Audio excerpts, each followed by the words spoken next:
Selamat pagi, saudara-saudaraku yang dikasihi dan diberkati oleh Tuhan Yesus. Saudara, pemazmur menggambarkan kehidupan kita seperti seekor rusa yang dahaga, yang membutuhkan air yang menyegarkan dirinya. Demikian juga kita membutuhkan Tuhan dalam hidup kita. Saudara, satu kali saya mendapat kesempatan untuk melayani pemakaman, di mana ada seorang anak kecil yang baru berusia sekitar 4 tahun meninggal karena sakit.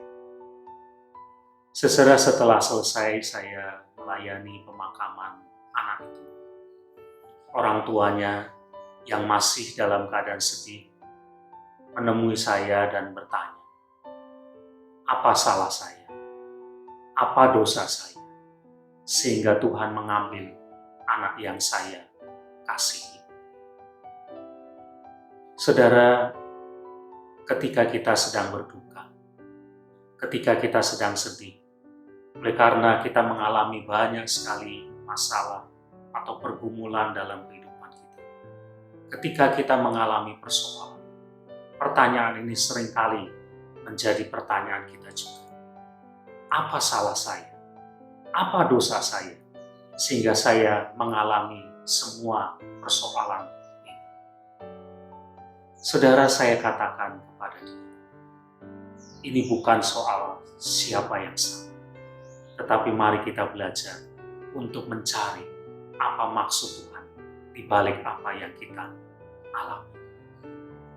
Saudara, dalam Injil Yohanes pasal 9, ada kisah ketika Tuhan Yesus menyembuhkan orang yang buta. Ketika dia berjumpa dengan orang yang buta, orang-orang sekitarnya bertanya kepada Tuhan Yesus, Tuhan, siapa yang bersalah sehingga dia dilahirkan buta? Apakah dia sendiri atau dosa orang tuanya? Maka Tuhan Yesus menjawab mereka, bukan dia dan juga bukan dosa orang tuanya, tetapi karena Tuhan punya rencana-rencana atas kehidupan. Demikian juga dengan kita, saudara.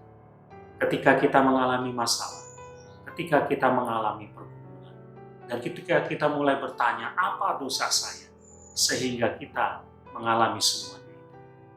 Lebih baik kita belajar dari apa yang Tuhan katakan. Kita bertanya, dan kita mencari kehendak Tuhan. Apa sih maksud Tuhan di balik semua yang saya alami?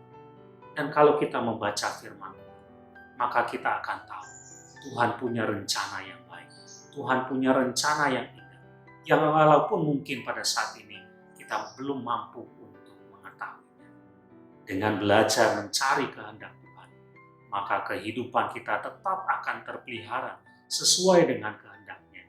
Sehingga kita tidak berduka ketika kita mengalami banyak pergumulan dalam hidup kita. Karena kehendak Tuhan itu sesungguhnya baik. Amin.